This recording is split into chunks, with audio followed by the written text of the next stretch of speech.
Bismillahirrahmanirrahim. Assalamualaikum warahmatullahi wabarakatuh. Pertama, saya menyampaikan terima kasih kepada semua pihak yang terlibat di dalam proses pencalonan gubernur dan wakil gubernur Aceh periode 2025-2030. Mengapa saya mengatakan begitu?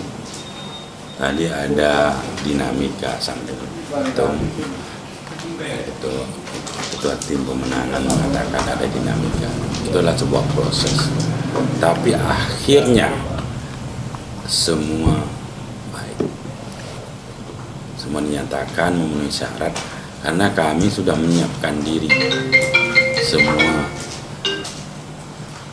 apa yang dibutuhkan dokumen.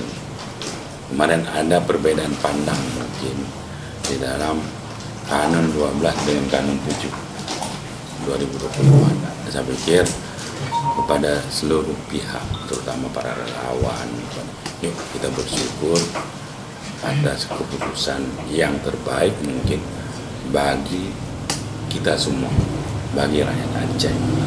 Bahwa pilkada bukan akhir atau awal dari sebuah proses.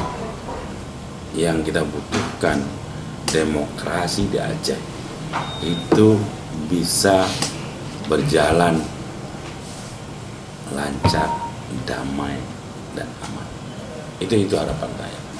Untuk itu saya berharap bahwa semua tempat simpatisan, relawan, ayo kita bergandeng tangan menuju Aceh yang lebih baik ke depan.